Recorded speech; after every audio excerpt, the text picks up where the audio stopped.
This is Sunday, May the 6th, and it's the seminar listening to some very interesting information from Jack in Venus. Addiction.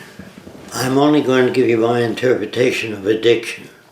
I would say any human being brought up under a condition of particular sounds, they do not remember most sounds unless they're related to something. If a bird makes a particular sound and they eat that bird and it tastes good to them, their value system, then they listen for that bird more than any other bird because it reinforces them. Is that clear so far? Addiction is anything that you tend to repeat. And if you hear a word taboo, which means forbidden, you might get hurt or killed or die if you enter a certain place. So that word may cause people to stay away from certain things. They could be addicted to stay away from certain things. Do you understand that? Automatically they stay away and pull their children away if they're addicted or conditioned to certain habits. So if you find yourself, I don't know if you ever did, singing commercials, chew Westmore tobacco, it's good for you. If you hear it often enough, you will sing it, and you don't even know you're singing it. Music is also addictive, especially if you hold the radio against your ear walking down the street all the time.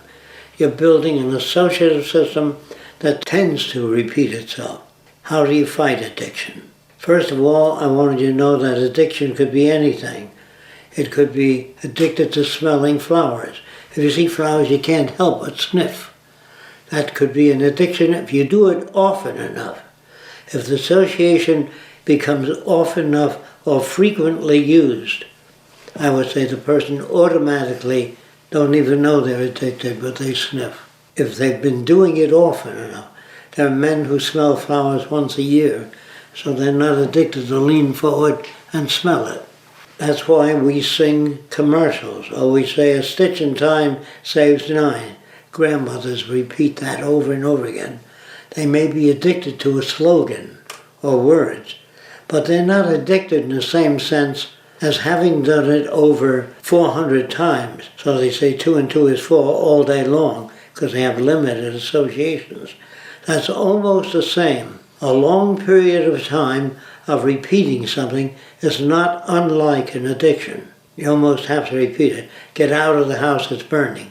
That's strong conviction because they know that the house will kill you if you don't get out. So you're addicted to yell fire when the house is on fire to get the people out. But if you don't care about people, you just watch the fire. But it depends on how often and whether people you like have been hurt by the fire. So you lock on to things with different degrees of intensity, depending on your connection. If your child were burned in a fire, you lost, say, a child. Then the word fire has a different meaning than the average person. So what you're addicted to depends on your associations with it.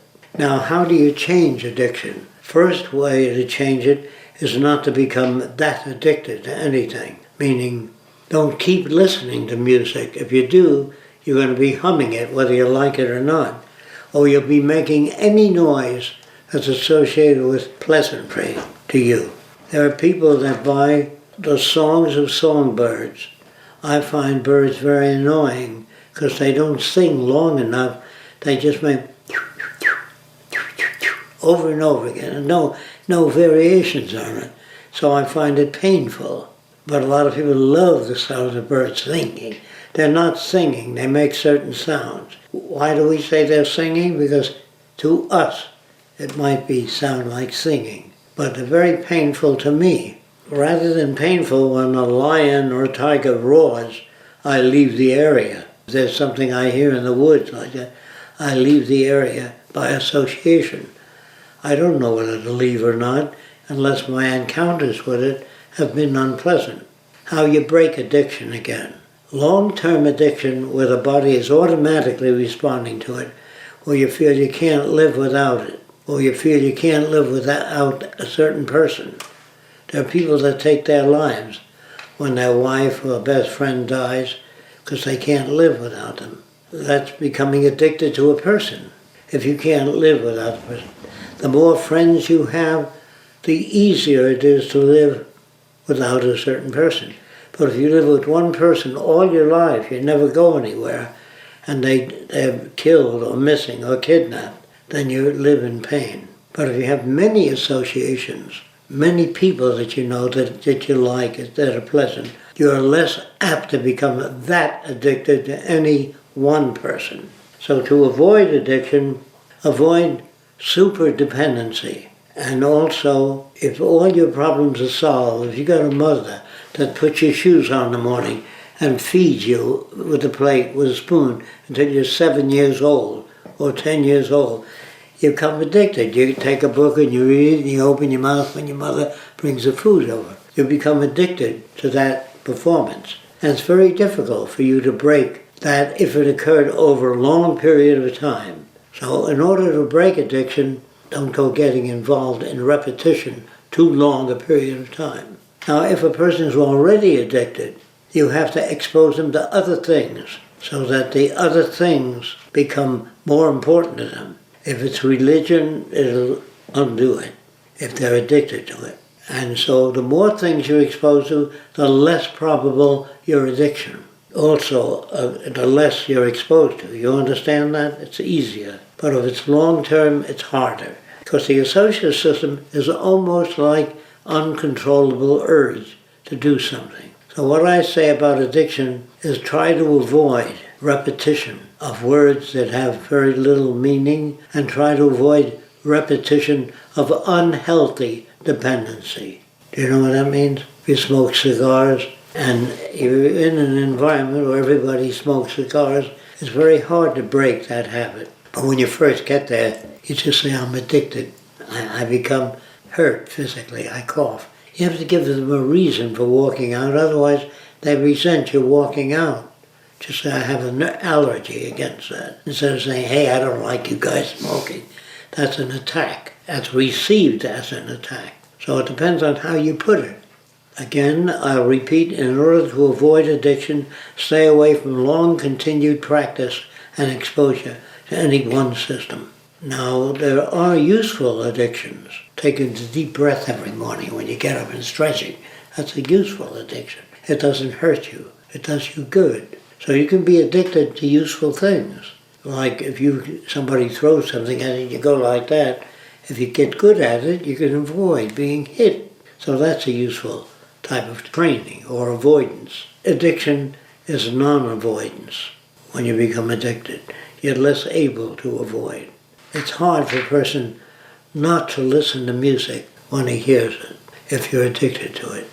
Like I might turn it off because I don't want to be addicted to it. As a kid, I found myself singing television commercials. Now what the hell am I singing television? Any human being tends to repeat any sound system that's repeated over again. Whether it's commercial or whether it's a song or whether it's a proverb or anything else. So if you get in the habit of trying to change people by short quotations, like a stitch in time saves 9, a bird in the hand is worth 10 in the bush. If you get used to that, you stop thinking. But you can use it if you use it once a year or every 3 months. That's no addiction.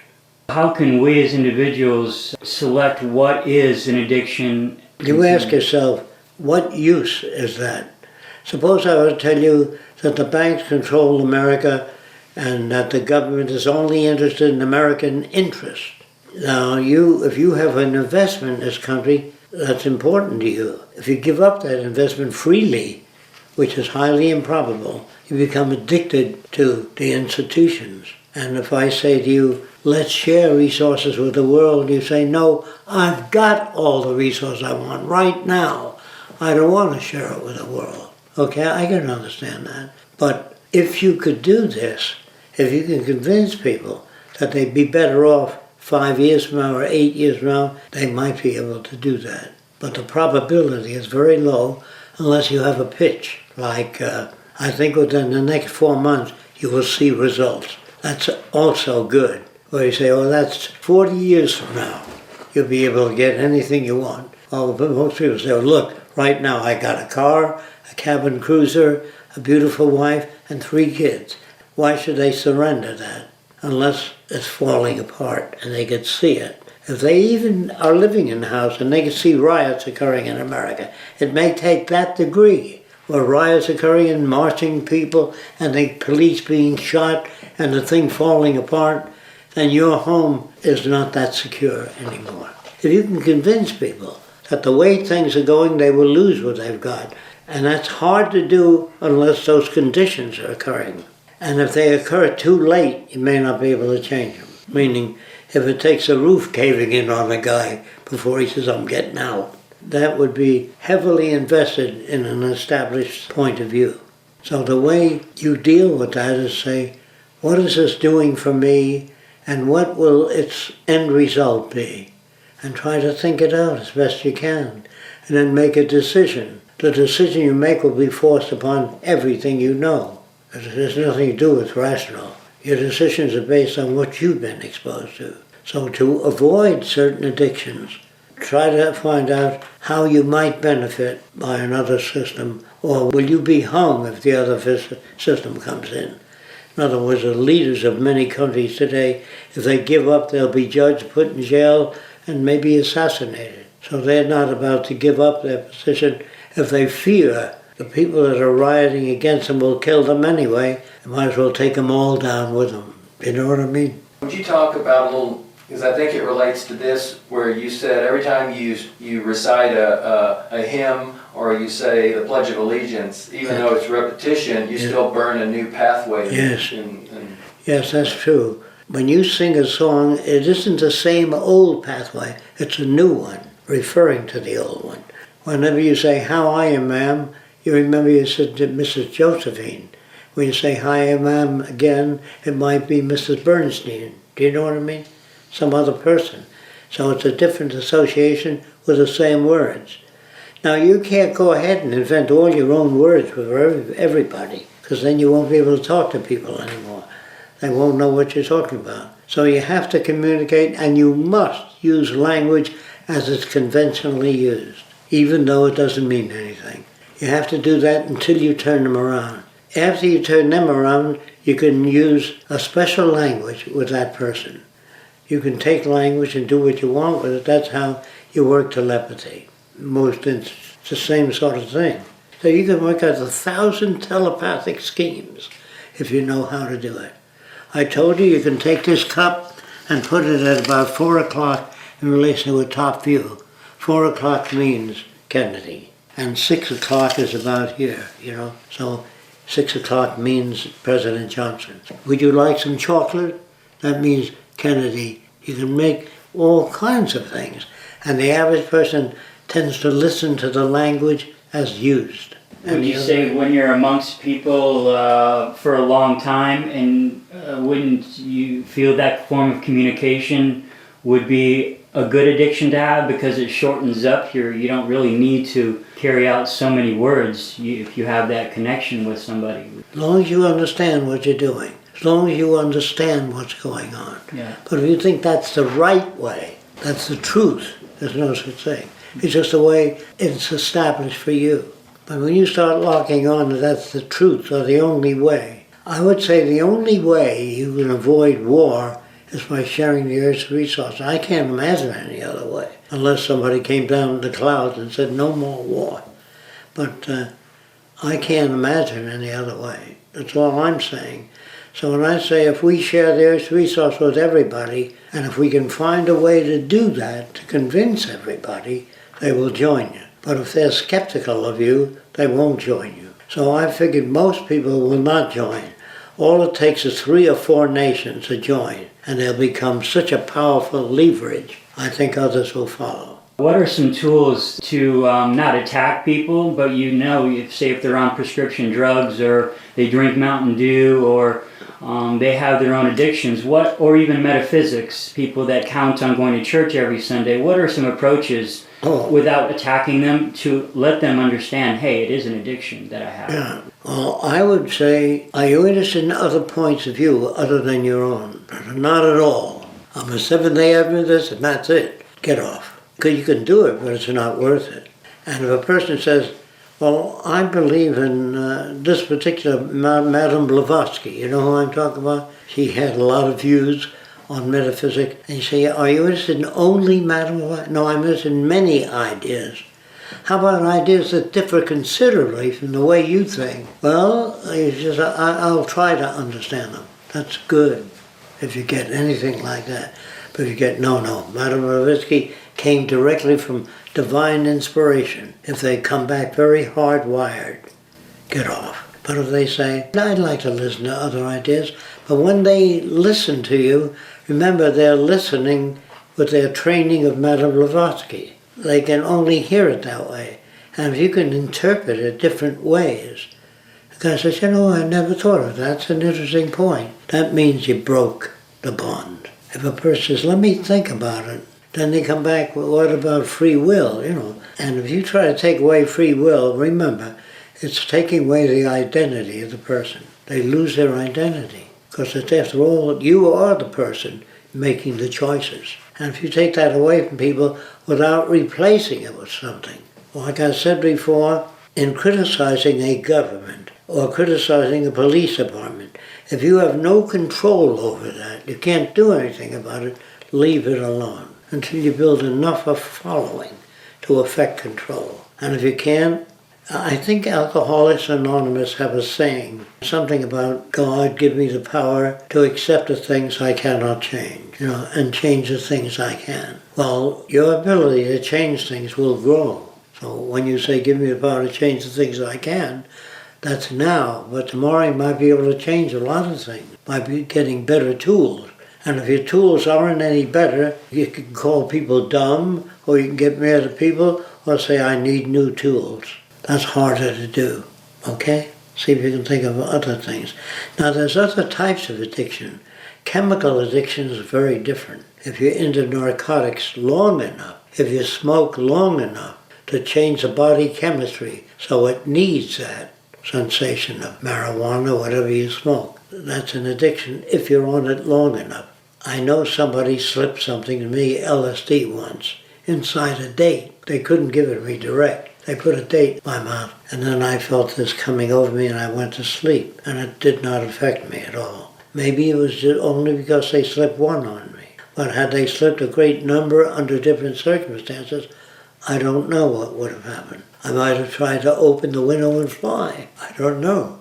I can't say certain things about myself. That's why when people say to me, Jock, what do you really like? I say, you ask Roxanne, then you ask Joe, and you ask Vinny, and you ask Mike, and you'll get a different picture, So I can't tell you what I'm like. You can only observe what I do to the extent that you're able to. And what I do, you can say, why did you do that? Doesn't seem like you. If I went out and started beating up kids for no reason at all, you say, I noticed you went out and you beat up this kid. I said, that kid gave me a hot foot before you came into the picture.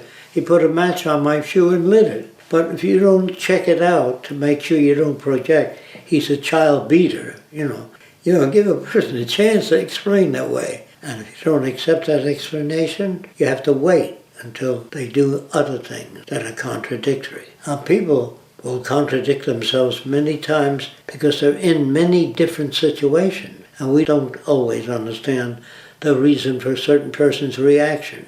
When I saw these girls squeeze the caterpillar and eat it, when everybody was doing it, I felt there might be something wrong, or I might be projecting a terrible taste of that caterpillar. So I tried it. I told you it tastes like eclair. But that caterpillar only lived on sweets.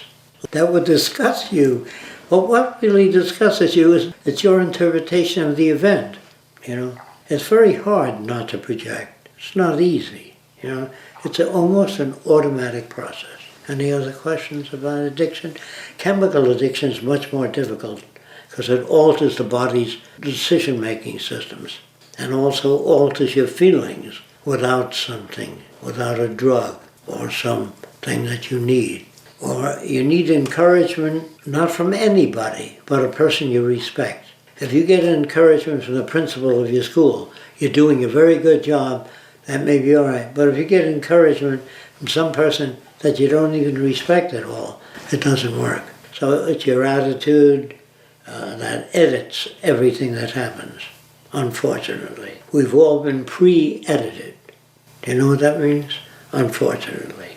It's very hard to sit back and be objective, clear your mind of your background. Very difficult to do. So if I behave in a way that where you see me beating a snake or something, say, why are you beating that snake? Oh, the snake caught fire and I was trying to put out the fire. You know, whatever it is. But hear the other person out before you accuse them of anything. It's very hard to be that objective. I would say what they call a loner. You know, people like that are loners, that don't associate with many people. They make their own reinforcements. It's called ego, or it's called, for that person, it's sustainability. They make their own ego. They say, God put me here to help the world. That makes them feel good. When you say, God didn't put you here, Satan put you here to make trouble in the world. Well, they're going to beat you up. That would be a reaction to those words that you're dealing with. So when you people find out that people react strongly to certain words, say, how do you interpret those words? You want to ask them. Well, that's terrible. You don't believe in God. Everybody believes in God. You got to believe in something. There are people like that. You must allow for that. If you're surprised by what people say, it means you have fixed allowances. You fix what you think people react to. The best thing to do is check it out. It's so much easier. Say, why did you piss on the cat? Because that cat walked under me while I was pissing. I did not piss on the cat. You know, whatever it is, you have to hear them out. Otherwise, you have to project. He's a cat pisser. It's very, very difficult to be objective, really. And it's very difficult to write about yourself. Like if I write an autobiography, as far as I know, I will only write about what occurred. I walked into the building and there was Albert Einstein sitting there and he said, what can I do for you? How can I help you? I will report that. But I will not report my reactions of being surprised by his sitting in a kimono, you know, because he has no business supposing what he'll be sitting in. But you should ask him so you don't go filling in nonsense. I give you extreme examples to avoid. Nothing is that extreme, as I put it. So no one can write about themselves. They say, I'm pretty fair-minded and open-minded. Nobody can be open-minded. It would mean you're brought up without any kind of value system. So you have to take people with a fixed set, which they always have. In order to survive, you have to have attitudes. To go to work, to earn a living is the right way to do it. That's fixed attitude. But a person that has an accommodating attitude, to accommodate anything that suits them, to hell with everybody else, you don't want to work with those people because they're out to get you. I don't know if there's anything else I can help you with. Chemical addiction is much more difficult. If you can devise a chemical that neutralizes the addictive chemical, you'd have to study what bad effects does it have also, the useful and the non-useful effects. Now, if the person prior to therapy is always trying to take their life with therapy, over a long period he goes blind. You have to decide whether you want them to go blind or take their life. These are decisions you make based on your background. It has to do with your background, what you will conclude. Do you feel that today a lot of people do have addictions that they need to get away from? Patriotism is an unhealthy addiction because it kind of shuts your mind off to other nations. I would say if children are brought up with demonstration only, it's a much better system because they can't get off what they see. It's very hard to get off what they see. Addiction is anything that you're brought up to react to strongly, whether it be drugs, habits, music, or anything. The degree is stronger with drugs. You could always put a radio down and learn new things. But with addiction, the kind of addiction that's induced by drugs seems to change your physiological response, like alcohol. Men will kill for it. Or they'll put alcohol in a bottle painted white, and it says milk on it. See, I knew people that were addicted and what they did to conceal their addiction from their friends. Or whiskey in a Coke bottle, it says Coca-Cola. Because they felt if people found out, other people would try to take over and keep you away from liquor If you just had a little bit of liquor, you can go on and do your work. You can go to work, but you can't if you're addicted and people take it away from you. That makes it almost impossible for you. That's why government treatment centers give you a little bit of narcotic, a little bit of tobacco, a narcotic in the tobacco to quiet your smoking. But that is one way, but it isn't a good way. I don't consider it a good way. There's a lot of work to be done in that field. Don't forget, pills are good for doctors. They give you a pill, you're not addicted to smoking, that's all you want. And the negative effects don't concern you too much. And it's good for the doctor, too. Because the guy says, I want results. I've come to you and nothing's happened. Doctor says, take this pill. Then you won't want to smoke. Drugs are immediate relief, but not in the long run. You can become addicted to pills, too. But when a doctor says you're apt to have strokes if you don't take these pills, he knows more about it than I do. But I can't doubt everybody. I have to listen to some form of statistical evidence. I also don't have as much confidence as I used to have in doctors. When I was a kid, I thought they knew everything. I don't feel that comfortable about them. Whether that's good or bad depends on the next encounter. Distract people from becoming involved in singing all day long, or dancing all day, or playing the violin all day, and their brain is filled with sound and less other information. I can't see anything in music except control the sound, and that gives you some feeling of confidence. When you can make whatever sound you want to make, and you have that much control, you feel good. But your violin on an island, when you're hungry and you have no food, will give you nothing. So when I say it's a nothing thing, I mean in relation to survival. You can live longer playing your violin than not if you have just a bad attitude. So don't misunderstand me. Whatever addiction you have may be useful, but it's a nothing thing. Like dancing might move you around when you tend to sit still and do nothing, so it's good compared to a person who does nothing. But when I say if you do things like grow food, bend down, water the plants, something like that, it's a something thing. It makes your flowers bloom if that's what you want. All right, so we'll get started with questions. And like Andrew said, for this one, we'll have myself and Vixi deal with these questions. What will be of the Venus Project after you, Jack, is not able to handle it anymore? Well, this is one of the things why we are needing to learn ourselves about the Venus Project deeply and as profoundly as we can, so that we can step in and teach everybody just as well as Jack has been teaching us.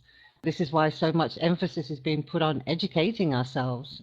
It's not going to stop when Jack's not around anymore. Sure, we're going to miss him tremendously. But, the more of us that are capable of sharing the information and carrying on, the better. So it's up to us to do that. Yeah, and keep in mind, Roxanne will still be alive, and she's comparatively quite young. She's been working with him for 35 some odd years directly. She would be the next best thing, I suppose, as far as dealing with these types of ideas and transitions. They also have Joel and Larry living there with them and learning every day. We have Andrew, and we have, as you can see in this channel, we have us. So I think, like Vixi said, as long as we're focused on educating ourselves as best we can and each other, that should be the main focus for us right now. Because we do have to, in a sense, keep carrying these ideas on regardless of what happens to individuals. Absolutely, absolutely. The main needs we need is, first of all, the education, but we need people to be able to step up and fill roles such as being able to do radio interviews, being able to do just generalized TV interviews, creating movies and media for all different types of demographics and cultures around the world, and being able to design and put up 3D designs and helping out the multiple teams that are in the Venus Project set up right now. It's essentially why you see the people who are very active with the Venus Project. It's why we're doing what we're doing. It's why I set up all the POCs across the world. In my estimation, there are millions, if not billions, of people that have this type of mindset. It's logical, it's clear, it's obvious. They just have to know that they're not alone. And that's why we create media. That's why we create presence in all different countries around the world. And that's why we try to get this general education out there. And it's all about the education and all about setting up for how we're going to work into the future. Yes, thinking that it's going to stop when Jack isn't around anymore is a very old way of thinking. Yeah, I struggle with I would love to be able to get anywhere close to 50% of what he was able to do throughout his life, as far as doing the experiments and doing a lot of education and testing and going into different situations. But that would take me for the next 50 years of just doing nothing but that. I also have the other side of my mind that struggles with, well, we need to find ways to let other people know this basic information, because they, instead of Shawn, will likely be the people that carry this thing forward and take it to the next level. So I struggle going back and forth with just focusing on the study or focusing on getting others involved. And it seems to me that the getting others involved would have the higher propensity for success. Okay, next question. In the book called Fat Man on the Left, Jack Catron states that you grew up with around 4 or 5 other intellectuals. What happened to these other men? Did they ever become aware and contribute to the Venus Project? Jack would have to ask to that himself. I have no information on that at all, other than randomly throughout the years, people come back that had went to his 70s and 80s lectures, and that's in fact where they got this latest influx of lectures of Jacques. Was a big box full from somebody from back then. The next question is, do you have a transitional solution for technological unemployment before a resource-based economy is attained? Have you considered the importance of getting governments on board with such a transitional idea? That again, I can't answer because I don't know if Jack's spoken about it. Do you have any ideas, Shawn or Andrew? Generally, the focus of the Venus Project is on governments or entities that have control of the resources, because that would give them the fastest transition towards actually building the first city. So our media, the lectures, everything is geared towards educating and hopefully convincing those who actually have access to these resources that are necessary to do this. As far as a transitional solution for technological unemployment, no, I don't have a direct answer for that. Next question. What is the best way for us to arrive at decisions during the transition? For example, as we are planning ways to implement the RBE and the TVP city designs. Well, I would think that it would be the same way as everything. We'd be using a scientific method to see which would be the best way to do things, taking into account the resources in the area and the amount of population there is, and then using the scientific method to decide the best way to share them out and so on. Well, arriving at a decision for the best way to plan to implement RBE and TVP city designs, unfortunately, it's however we gain access to the necessary resources to do so is likely how we will arrive at that decision at that time. When the situation arises, then they'll be able to make the plans, really. But it won't be simply, oh, I think we can do this, or I think we can do that. It'll be putting it to the test and using scientific knowledge that's already proven, no? Yeah, until you have complete access to the entire global resource system and measurement and distribution and all that, that's when you can really achieve arriving at decisions. But during the transition, it's all confusing. Does anybody else have anything to contribute to this answer?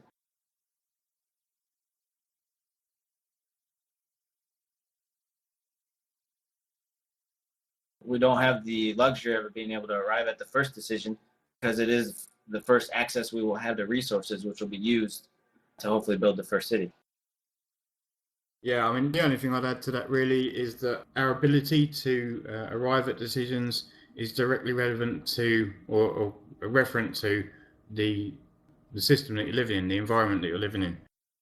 Our ability to arrive at decisions on what's the best way to manage the resources, what's the best way to distribute the resources between countries, etc., we can't do any of those things until countries decide to actually take part in those projects.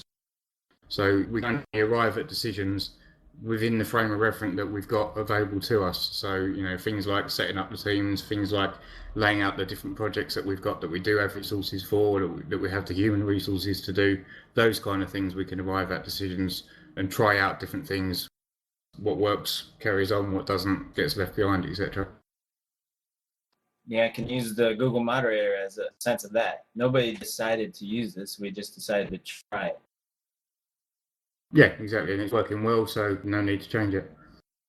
However, if something else shows up that works better, which might do in a year or two, then we can always try that. Absolutely. I mean, if someone comes along and says, hey, I've got a better idea for something to use instead of Google Moderator, we'll give it a try. If it works better, we'll implement that. If it doesn't, then we'll carry on with Google Moderator. This comes down to the whole idea of where people say, well, to what extent do we take efficiency in the resource-based economy? Do we make everything so it's like the maximum efficiency regardless of cost and all the rest of it? Well, that's not efficient. If you're making something so that it's so efficient, but it costs you a huge amount of resources to make it that efficient, it's not really that efficient. You're wasting resources. So would we ever take, for example, an existing train system that goes around the world, would we increase it a 1% efficiency at a huge cost in resources, both human and physical resources? Well, it wouldn't be effective or efficient to actually do that. So no, there comes a point where you work with what works. If it's working and people are benefiting from the system, then you keep going with that system. You don't need to constantly upgrade things. There'd have to be a level of sense as to what is efficient. You have often said that in the future, the field of psychology will be replaced by behavioral science. Isn't this just another form of behaviorism? What he's basically saying in there is people get confused between behaviorism and behavioral science.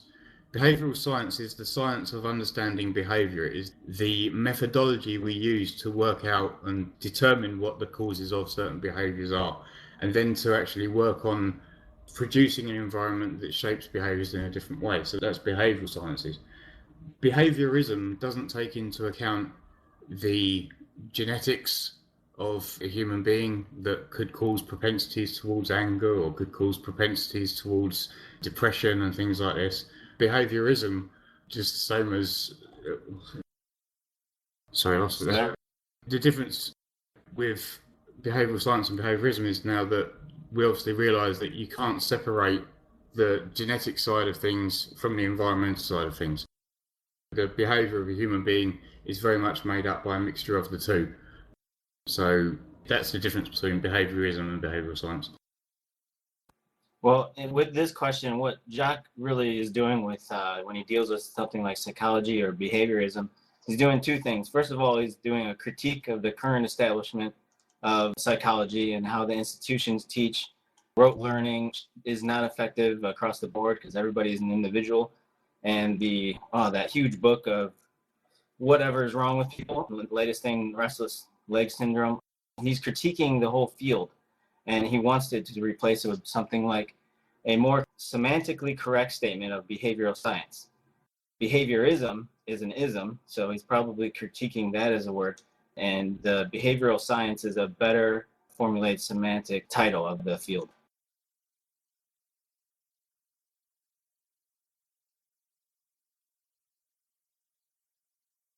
Is that confusing at all? No, that was great. Thank you. Is it okay to lie to people while trying to introduce TVP to them? Something like you did when you joined the Ku Klux Klan to make them listen to you by appearing to have similar values. I don't see that as lying because he didn't say anything that wasn't true. This is me answering now. This isn't necessarily Jack. If you lie to somebody, I think you lose credibility. You have to present the things to them in a way that they learn themselves. The thing that I remember about the Ku Klux Klan story is that he gave them audio to listen to, and then they themselves made their own decisions about who it was that was speaking, and their own projections made them think that it was, for example, an educated white guy, and it turned out to be a criminal or a colored guy or something. So it's not a question of lying. It's a question of presenting things in a clever way so that people are sort of hit in the face by the answer. Is that clear? Did I make that understandable? Does that make sense? Yeah, it makes sense. With Jap, he uses it, he labels it as a method, his method of getting into and being able to change values. And you can interpret that as actually lying. For some of his examples, he was misleading, but it was the only method, at least that he could perceive, of getting in there and changing their value system. And in many cases, I see that as absolutely true. When people have set value systems, how do you get around it? And he was able to find some methods that worked. and he was giving those as examples. So in a sense, yeah, it's okay. Okay, the next question is, do you think that attaining an academic career in the social sciences and using your academic career to influence the media in promoting ideas from the Venus Project is a good route to go down in today's society? Well, I don't see why not. Absolutely, because we need the media to eventually turn around being this brainwashing machine that it is nowadays to being a positive influence and helping people to come to realize things that are happening.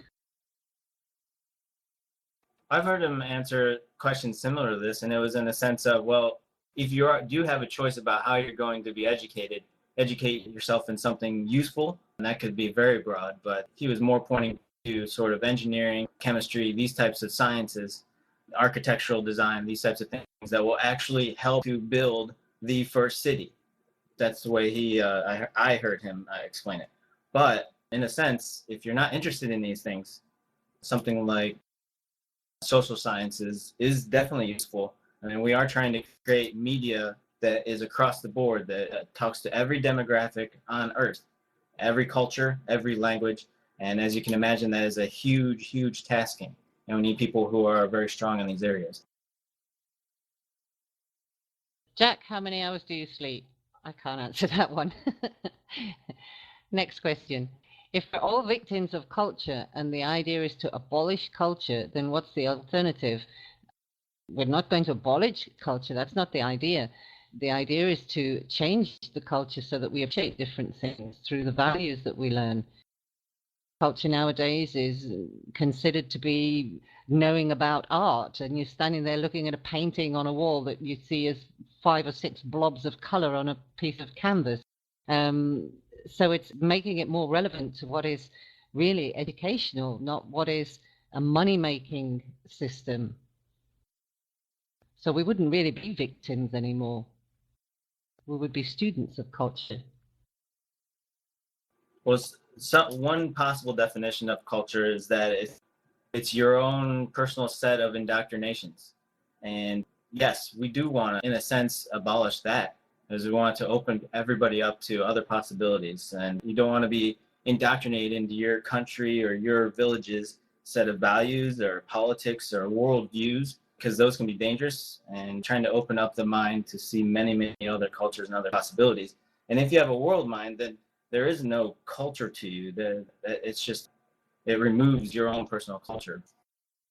Something also to consider there is something Jack's often said, which is, if you'd like to keep your culture within a resource-based economy, consider this. Now, I know a guy that's father was a Nazi, and his son, he still believes in some of these ideals of the Nazi party. And we've actually got a British National Party here as well that's along the very similar lines. Now, would it be okay for them to keep their culture? Would it be okay for the Muslims to keep their culture? At what point do you say, well, let's all keep our culture, then nothing would ever change? And that's the problem. Cultures tie you into a set of values that generally are anti to someone else's values, and you're always going to have conflicts with that. So yes, the idea is eventually that we will evolve out of cultures, individual nationalistic cultures, to a global culture of people moving forward, evolving and learning about what's relevant to the world that they live in and how that benefits them. Yeah, I like Joe's description, that baggage from past generations. That seems pretty accurate. Another question that Jack is going to have to answer. If you were in your 20s again, what would you be doing differently? I think he answered it a couple weeks ago, didn't he? Did he? Can you remember what he said? I'm pretty sure he said if he could change one thing, it would be to start earlier. Okay, next question. Why are you backing the campaign of a candidate for the US presidency, Scott Keller? Never mind his ideals. Isn't this in discordance with the objectives of the Venus Project? In actual fact, it's not the Venus Project that is backing the campaign of a presidential candidate. It's this particular presidential candidate who supports the Venus Project. And on the website, it actually says that they are supporting organizations, not the Venus Project is supporting them. So I hope that's clear. Yeah, generally there's a million people who come to email Roxanne or come to the Venus Project with their own ideas of how they want to support the Venus Project and their own values. And if they are in straight accordance with the Venus Project, what does Roxanne and Jacques do? Do they tell them to screw off? No, but they say, that's nice, do what you can, but please keep learning about the Venus Project. So they have to be a little bit nice about these types of things. But as far as this one, yeah, there is no direct support of the campaign. It's just the Scott Keller person is in support of a resource-based economy. So it's kind of the opposite direction.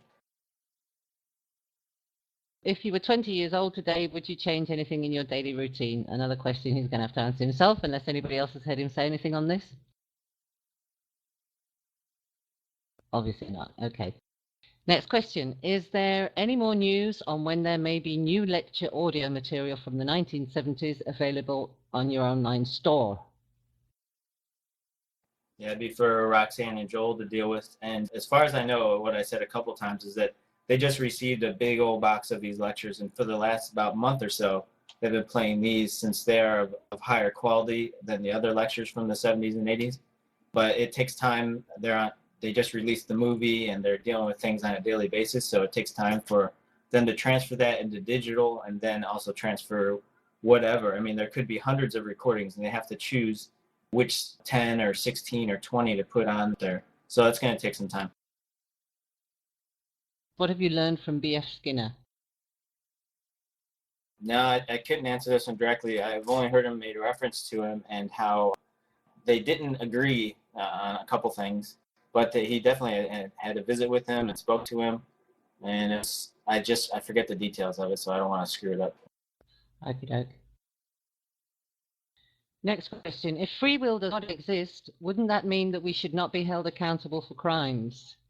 Well, if we understand what the free will thing is, that we don't really have free will as such, rather that we are conditioned by our experiences, by our education, by what we learn from our teachers at school, from what our parents show us and everything, then in a way, I suppose we aren't accountable for our crimes. However, obviously, these people can't be allowed to just walk around loose within society as it is today. They would need to be helped, and if they're really violent people, for example, then they would have to be separated from society so that they can be helped in a safe place. So to be held accountable as in saying it's your fault, you've done this, no, I would say not. Yeah, I've got nothing to add to that, really. Dan would like to add to that, actually. I'm seeing in the chat. Off you go, Stan.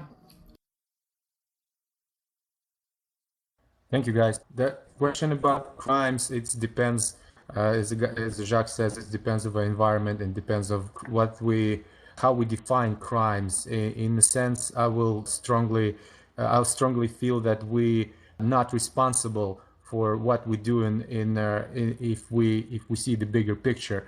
I am a graduate criminal attorney, and I completely agree with Jacques when he's saying that all the judges and all the lawyers will be criminals, considered as criminals in a new society, in a sane society, because judges cannot judge person based on just one event in their life. They have to see the movie. They have to see whole his life from beginning, how a person actually get in that situation, which we consider as criminal behavior. And in that sense, nobody responsible for that. But we have to understand what is make us this way, what make other people commit, as we call, crimes. And this is very, very big issue. Another thing which Jack actually often said about it, if the guy committed the crime, steal the watch, and this is the third of his offense, and he's going in jail for 20 years, it's cheaper to give him a watch. It's cheaper to give him 5 watches than keep him a year there for $60,000, for example, give him free healthcare, give him security and stuff like that. So the crimes and health, this is not the simple issue is it can appear just judge or not judge, or somebody did something wrong. It depends on the situation, depends on the environment. Yeah, in a small sense, I think Jacques would say yes to this question. If free will does not exist, wouldn't it mean that we should not be held accountable for our crimes? In the sense of, If you're a product of your environment, then that would be a no. And so the idea is to improve the environment to a point where theoretically it can reduce 99% of crime, and hence the Venus Project. Jack, do you see any situation in the future where a decision will be made by voting? Well, I don't know if Jack can see any. We can ask him next week when he's here, but this is something that I've heard a lot.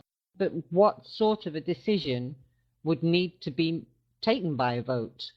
Because, for example, the typical example of the bridge being made, if it becomes evident that a bridge is needed in the city, then what is there to vote on it? You know, it will be made in the place where it's most needed, with the materials that are most adequate, and there won't really be any need to vote on it. So I haven't been able to think of any sort of a situation where a vote would be needed. Perhaps people could vote on what the design would look like or the color, but that's about it. The design would be designed to be the most efficient, the most effective use of the resources, to not waste resources on nonsense like the fluff that we put on buildings just to make it look pretty, to what you consider looks pretty. I personally walk around London looking at the buildings and I think they look absolutely disgusting and a horrible waste of resources. I don't even like the look of them. That's a personal thing.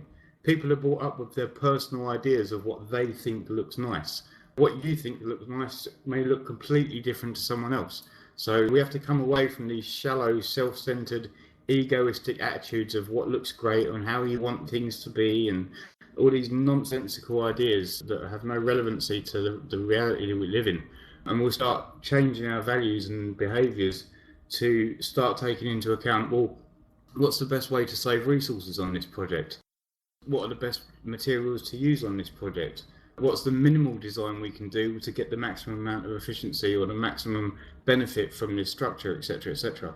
They're the kind of values that we're trying to advocate in the Venus Project, and it's those values that will determine whether or not something gets built, how it gets built, what resources are used, and where those resources are distributed to.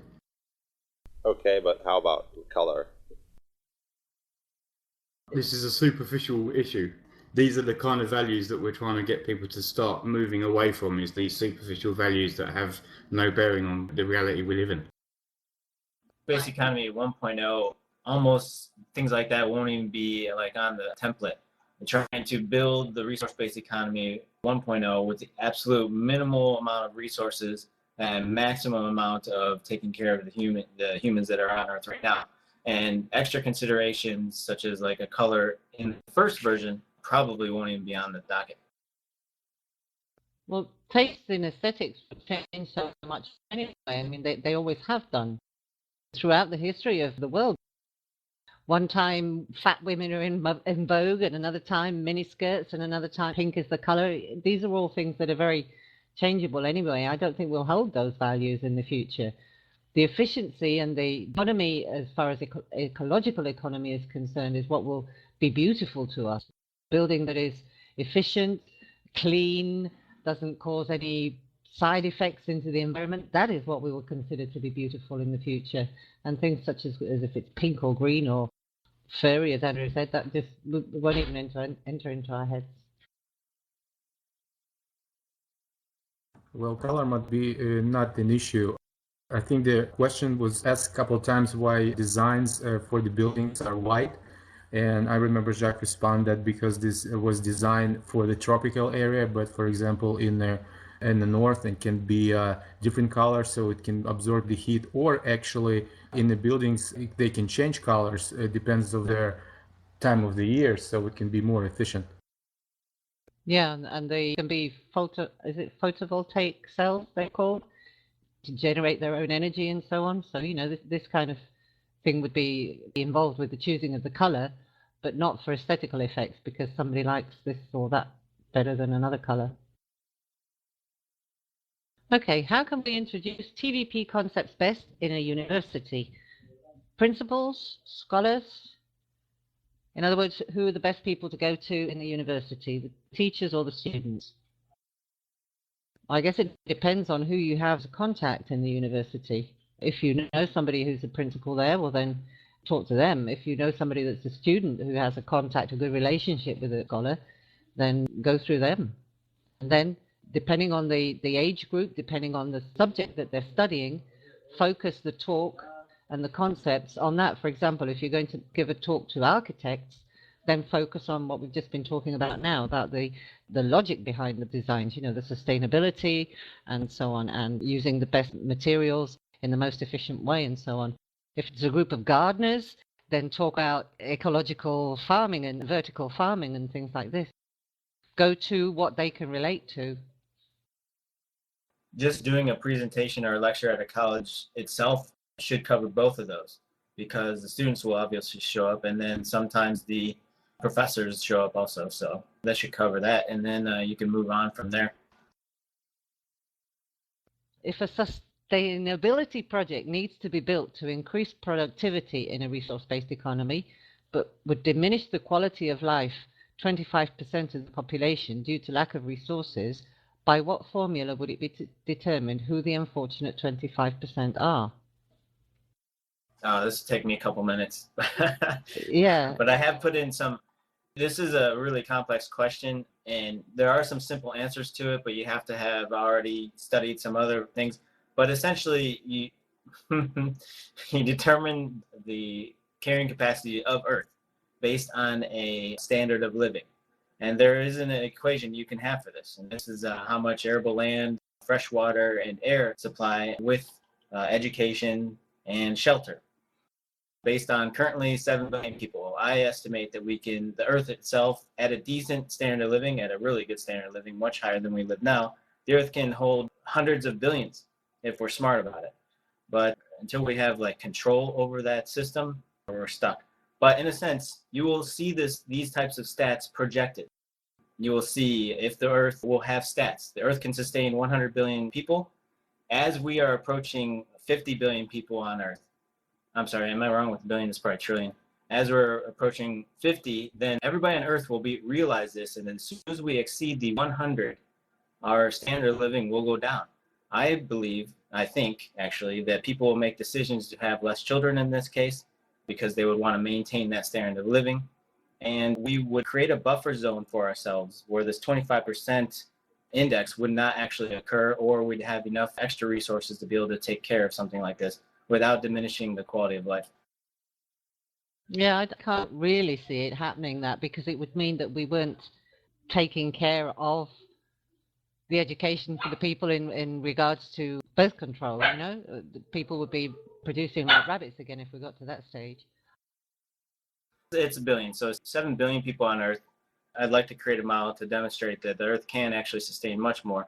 There's all kinds of different statistics and numbers that go into the equation, but I think that we would be smart enough when everybody on Earth that has a decent level of education and everybody on Earth has access to all information at all times, we can forecast and see these things coming, and then make better decisions about our lifestyles, whether or not to have more children or not, whether or not to maintain an equilibrium of 50 billion people on Earth so we can maintain this standard of living.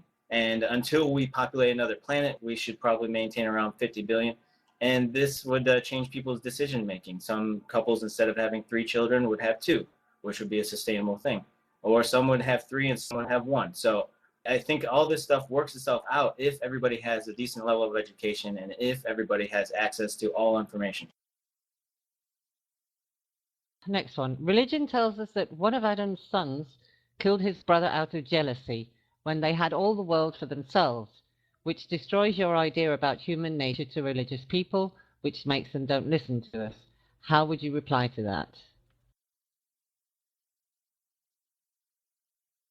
That is very complicated, because that shows a level of conditioning that I think would need to be come at from another way. Well, sometimes maybe it makes sense to point out on all the stuff in the Bible. It says, for example, the woman should be submissive to a man and should be silent and obedient. And when you speak with people in that term, it says, look, it's in the Bible. Do you agree with that? And you can start build understanding of what they're actually reading from this. Well, I think that we all have our strengths and weaknesses, and I think that there are people that are stronger in answering these types of questions, and that there are teams that need to be formed to develop methodologies of answering these type of questions so that the person they're talking to isn't just completely rejected by your answers. Me as a technical person probably shouldn't be answering this type of question because this stuff tends to frustrate me, and so I would not be like the ideal person to answer this type of question. But there are people who are much stronger in these areas, so those are the people we can have develop these types of FAQs and these types of media. So that'd be the most intelligent method to go about it. Yeah, I think I'd probably end up getting into a long conversation on it. But anyway, next question.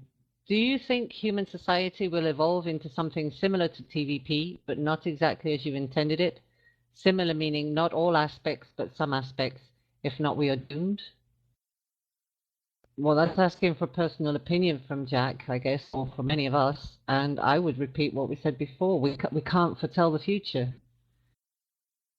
I kind of disagree in that, in the sense that we can project forward based on current events and previous events to get an idea of sort of where we're going. I would say that if you look at the way capitalism has formed, if you look at the way the socio-economic systems of the world have been forming over the last 100 or so years, I would say that we're not moving towards a resource-based economy naturally. I think if anything, we're sort of going to be heading far more towards totalitarianism, where governments will push harder and harder and harder to keep their hand on things, to keep things the way they are, to manipulate the system to benefit them the most. This is why education is such a big thing within the Venus Project, is to educate everybody, no matter where you are in your status as far as the socio-economic system is concerned. Whether you're an elitist, whether you're a banker, whether you're a policeman, whether you're a baker or whatever.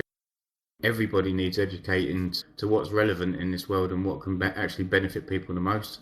And that's really what we're trying to head for. So, no, I personally don't think that we're heading towards a resource-based economy.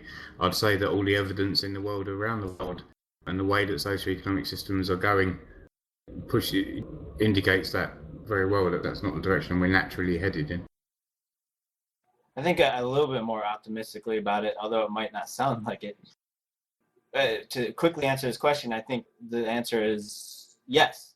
TVP is not mandates. You know, you don't have to have absolute cities that look like this. It just seems that these are some of the most efficient methodologies to go about it. And it seems that a person who thinks along this mindset will arrive at the same type of design, same type of efficiencies, same working in conjunction with the resources on Earth. But generally, I made up a statement a while back, and I think two things are inevitable. Resource-based economy is inevitable. It will happen and the other thing that's inevitable is human self-destruction.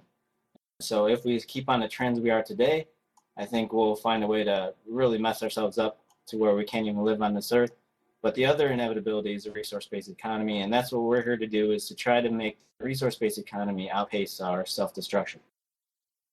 Yes, it's up to us to get the word out, isn't it? In time. As Jack says, if you do nothing, nothing will happen. So if you want to live in a resource-based economy, it really is down to every one of us to make that happen and to get everyone that we can on board with these ideas, educated to these ideas, and to spread these ideas around the world. Then you've got a good chance to see it happen. That's the only real chance we've got. Well, in a sense, most of us, even here, are conditioned to sit around and wait for another to do something. And that is what will lead to our destruction. We all have to step up. We all have to find our niche. We all have to do something. Otherwise, like Jacques says, nothing will happen. You have to take yourself out of your comfort zone because you've been conditioned to wait for somebody else to do it for you, and you can't. Exactly. Another quote from Jacques, or maybe from somebody else that he got it from. Nothing itself is self-activating, and everything is acted upon by resident forces.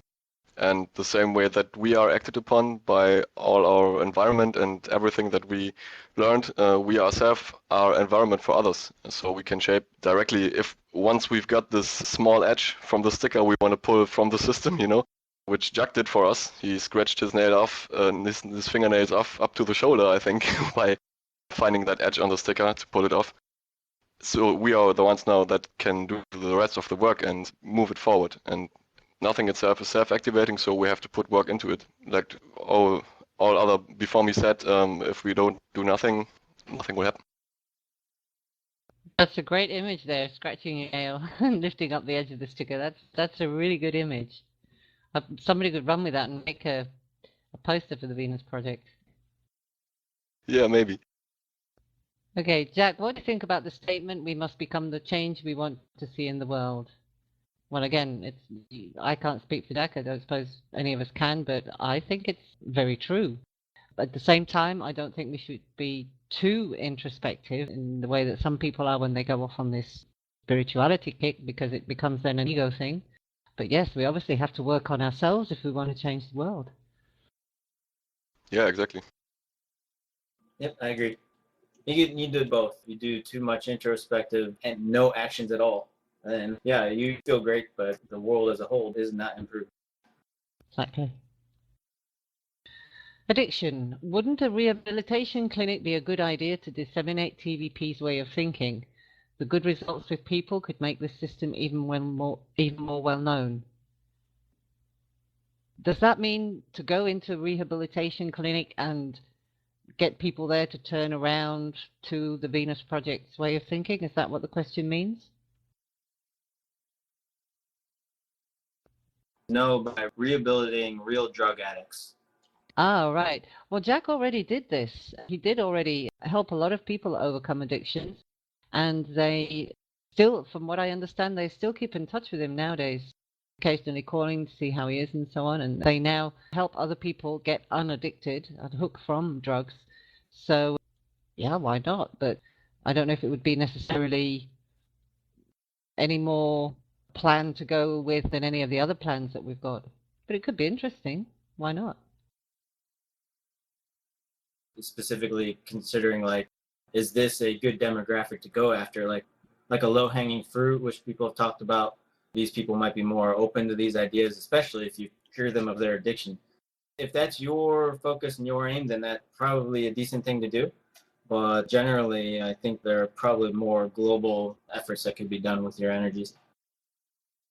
I think that's more meant into a way like it could be advertisement for the Venus Project if we have like facilities, and I think maybe also other ways are meant by this, not only like working with addicts, maybe other areas that we could reach into that just run good and we have good outputs of that and people are confident with our work, and so this would be a good advertisement for the Venus Project. Is that correct? So if so, I think there are many ways that the Venus Project could do things to show people that our system works. This could be understood as kind of an experiment that we do in our behavioral sciences and stuff. But I think this is only an option if we have like a really an overflow of resources and financing for that and stuff. I think before this point, when we have people waiting in line, so to speak, that raise their hands and say, we want to work for the Venus Project, but we don't have things to give to them. I think then this things would be an option. But before that, we should focus every means of financing or resources that we have to the main goals that we have, so they can be reached. And after that, I think these optional features could be arrived at. Maybe the biggest issue with TVP is to get many people educated in one direction. Isn't that too circular? The need of having educated people to get to a world where people act the best way possible? Well, if it's... No. We need to have educated people to get to a world people act the best way possible. I don't see any other direction that we could be going in. Yeah, since we do not have access to the resources to literally build a city and build this resource-based economy around the world so people can touch it, we need people that are able to think in the abstract. And to be able to think in the abstract accurately, you do have to have a certain level of education, i.e. the tools to be able to do so. So yes, it takes the education to do so. I mean, with this question, imagine the opposite. Is it in any way possible to get towards a resource-based economy without education? And the answer to that is obviously no. Something else to consider with that is that we're trying to sell a product essentially to the world, that product being a resource-based economy. In order to want a resource-based economy, you have to first of all understand what it is and how it would benefit you, and that requires education. And it requires a change in values from the existing cultural values that most people share around the world of consumerism and capitalism and social Darwinistic systems that are prevalent all around the world. You're trying to sell something to a different value system, and they won't bite. This is why we have so much trouble getting through to people, because you're dealing with a different set of values, and we're trying to educate people out of those values and into a more rewarding set of values that will benefit them. And that takes time. It took time for every single one of us here to get to where we are now with our understanding of the Venus Project and the various fields that are interrelated with that, from behaviorism through to the technological side of things, through to the social side of things, the political side of things, etc., etc. This is a long process. You all well know, from your own education in this area. So, yeah, and until we can get through to enough people and sell this idea to them in a way that they can understand it and feel that it will benefit them, that's really where we need to be putting our efforts. Next question. How can someone work directly at the Venus Florida complex? At this time, they don't have the resources to be able to take on anybody else. The place can hold 4 people. Even though it has 10 buildings, it only has the sewage and the resources to really deal with 4 people, and they have 4 people right now. So at this point, there is no way to do so, to work directly at the Venus Florida complex. Roxanne will point you to coming to their tour, which is basically every Saturday, and you can email admin@thevenusproject.com to set all that up. And she will also point you to the website and getting involved in the project team, be it in the core design or support area, POC of your area. So all this online stuff, really where she'll point you to. But if you disagree with that in any way, I'd invite you just to email admin@thevenusproject.com with this question, or re-ask it at another time when they are here. Jack, what chemical products do you use for washing clothes, washing your face, hair, etc.? I've no idea. Does anybody else I think know? it's just, I didn't see anything out of the normal there, just regular soap. He doesn't do anything extreme as far as his living, as far as eating and washing. It's more just normal stuff, normal soap, just everything looked normal to me. And apple pie. Apple pie? Yeah, Jack's favourite, apple pie. All right. Next question. There isn't enough time to approve ECO SOC consultative status for Rio 20 conference. So can we ask any of accredited organizations, and there's a link, to send Jack as their representative to hold the speech at Rio 20? That would be something that Jack and Roxanne would have to answer now. Yes, as far as I was aware, the last time we heard this was last week, and Jack and Roxanne asked them to email them directly about this because they wanted to speak to them about this whole UN thing. Okay. Next question. What do you mean by turning around? What Jack means by turning around is when he helps somebody to see things from a different angle, basically changing their values, helping them to see the way that they're thinking is the way that is not helpful and to the world, and turning their thoughts around to becoming a more relevant way of thinking with different values. Yeah, that's all I got from him, like changing somebody from their very dogmatic types of thinking about KKK, from thinking that anybody other than a white race is bad. And if Jacques goes in there and is able to turn them around in a sense and get them thinking a more broader spectrum, then that is a positive thing. When everything is provided for you in TVP, what would be the point of getting an education? Well, there would still be a need for education, obviously. We can't carry on looking after the world if we don't understand how it works. We can't carry on getting along with each other if we're not educated. So we definitely need education. Everything is provided for us in the sense of goods and services, but we will still need to give to society through our knowledge. So if we have no knowledge, we can't help society. So basically, we're going to need an education to be able to carry on helping society. It's a question that's about incentive, and there's many videos on this, many studies on this, And most of them prove that incentive is not based on monetary gain or gaining many things. I'll provide a couple of links in here. I have almost fully worked out answer to this, but I'll give you an example. In a place like even America, which is inundated daily, with you must do this, you have to do this, we're brainwashed into needing all kinds of things through the media. People still have incentive to volunteer. There's something like 27% of the population finds time to volunteer their time. So, and that's what kind of incentive is that? So let alone educating yourself for mastery being one of the absolute, I think that's the top incentivizer for people is mastery of their profession. So I think there's so many things that people can go through. Okay, what about the muffins? Yeah, there will be free muffins as well. Muffins, cookies, apple pie. Is that a question for the recipe again? Because I think they answered it last week. Okay. Should drugs be legalized to eradicate addiction? I don't know whether legalizing drugs will do anything other than take away the monetary incentive. What will eradicate addiction is education, which is, the wonderful recording that we listened to before the question and answer session. What is the addiction is the scarcity, the monetary system, but legalizing it, I don't know. I really don't see that it would help. Yeah, I would like to jump in on that. The thing is, if you legalize, it depends of the countries, of course, but the countries which legalize drugs partially right now, they're doing a lot better in terms of addiction of their percentage of the drug addiction in of their population. You can check the Netherlands, and you will find all information about it on the web.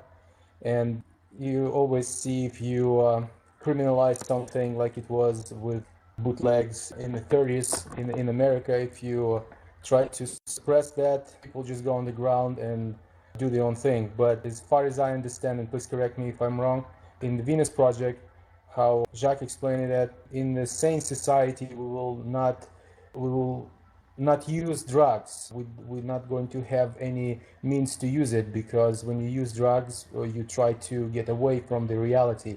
And what the Venus Project proposed, the reality would be a lot better than we have right now, which give us a lot more opportunities and a lot more ways to participate in the reality and advance ourselves. So we're not gonna have any means to numb ourselves, for that matter.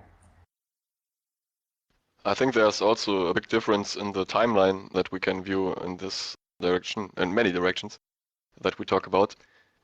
It's a big difference if we talk about the transitional phase of the RBE, or if we talk about like a more advanced RBE, maybe even global already 2 or 3 generations into a global RBE. There will be a considerable difference in the way that people view their recreational usage of drugs, maybe, or whatever they want to do with it. And yeah, please keep that in mind also. There's a difference between a first stage of this RBE compared to a very advanced stage more into the future. So as an example, what I mean by this, right now there might still be people who want to use certain things as just a recreational aspect of their lives.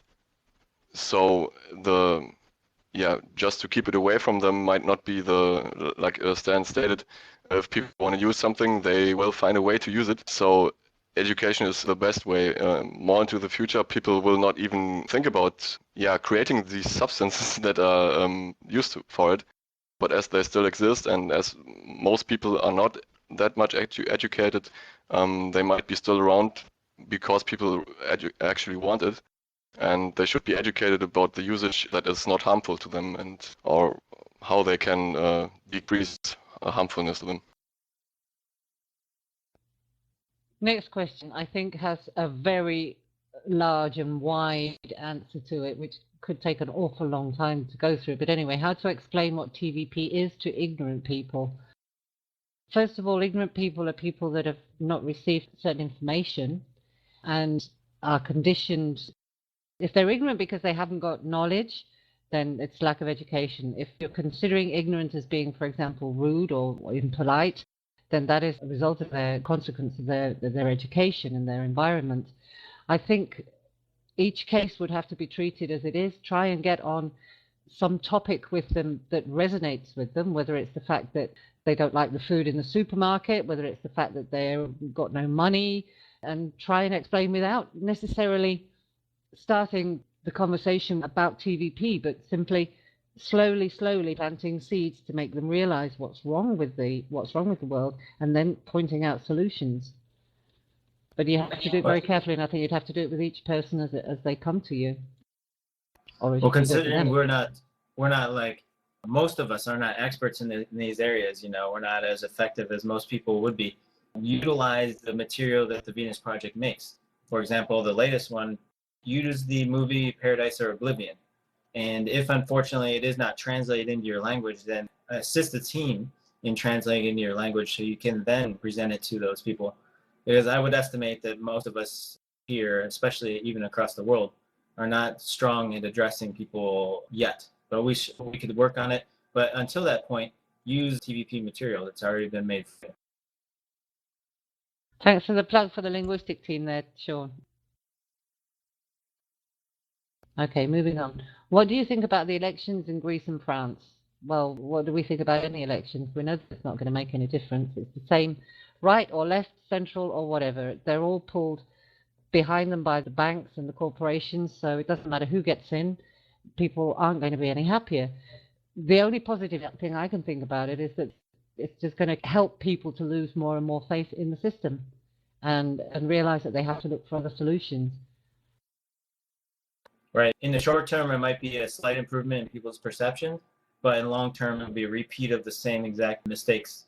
Whether it takes 10 years, 50 years, or 100 years, they'll still repeat. If they're still using the same value system, things like capitalism, ownership, the opposite of resource-based economy, then the same mistakes will occur. And that's another thing we're here to do, is to put that other option in people's minds. As systems collapse, when and if they do, a person needs to have the opportunity, just the opportunity to make that choice. Right now, people in general do not have that opportunity. They only have one choice to make, and that is to return to the same thing of capitalism. If we do nothing more than just give them another choice, so they have two things to choose from, I think we've done a really good job. Last question on the list. Jack, sorry to bring this up. Is there someone or a group of people that have access to your creative ideas and thoughts when you are no longer with us? Computer files, blueprints, so on. I understand your need to keep some ideas private. Yes, Roxanne has access to everything that Jacques worked on all his life. She'll continue to run the project once he's gone. When I was 5, I started to learn a Chinese game called Go Game. What it does has allowed me to foresee 10 steps in 10 different directions, back and forth, connecting dots, and reorganization of patterns in game, in life, in people, organization. I have seen Venus video from Jack talking about problem solver. I am still observing what Venus Project is, and I like to know, beside arguing, all what people can do and don't do. What is getting ready for the new system to take over of the old system? Okay, I think this person is very, very new to the Venus Project, and the best thing that could be done would be for him to look at the website and to study that, because there is a tremendous amount of information on the web. So once he's read all that and then looked at the activism teams as well, then he can perhaps see where he can fit in and help the ones that are in the teams. I hope that's answered the question. And then I have another question here. The one that says, I have a question. Will you advise to build a miniature TVP if I have the resources ready, maybe a village size with schooling, hospitals, etc. TVP does want to, Venus Project does want to build, not a miniature TVP, they want to build a whole city, an experimental research city where they can show all the wonderful things that we could have if technology was free for the world. They can invite people from all over the world, just ordinary people and leaders of different countries and so on, so they can come along and see just exactly what we could have if technology was freed up, and see the future as it could be. So it wouldn't be a village size, it would be a city. It would be a sort of a university city where people would be learning as well, and they would be designing the next city based on what they discover in the first one, anything that can be improved and so on and so forth. Always using the best that they can with the technology available at the time. Yeah, But, if you have sorry. access to resources and things of that sort, then definitely get in contact. Email admin@thevenusproject.com and get an email contact or re-ask that question next week. There's something I wanted to add on to there. There's a critical thing for everybody here to understand, and that is that there is no such thing as a low-tech resource-based economy. That's not what a resource-based economy is. We could not do a resource-based economy as designed by Jacques Fresco over the last 50 years in a low-tech solution. You could not have what is called now this eco-village construction set. That's not a resource-based economy. So in order to do a resource-based economy in small scale, such as, for example, a village size, as you said, or whatever it was, it's got to be high-tech. We're talking about high-tech, high automation to be able to provide for the needs of people at a much higher rate than we're able to do it currently. So the resources to do such a city or such a eighth of a city or such a community would be much higher than that of something so low-tech. When you're teaching these resource-based economy, a resource-based economy by definition is global. If you stick with that, then you're good to go. But also taking into consideration, we don't have access to the world's resources. So we do have to focus on what we can attain as far as resources go at this point, and then make decisions based upon that. But when you're teaching generally, just remember a resource-based economy by definition is global.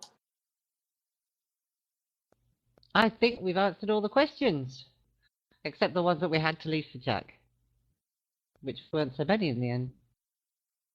Yeah, apparently their internet did not come back up, so please come back next week, re-ask them, and we'll have the same thing over again. Yes, thanks to everybody for being here. And we look forward to seeing you next week on May the 13th, 2012. Bye to everybody and hugs.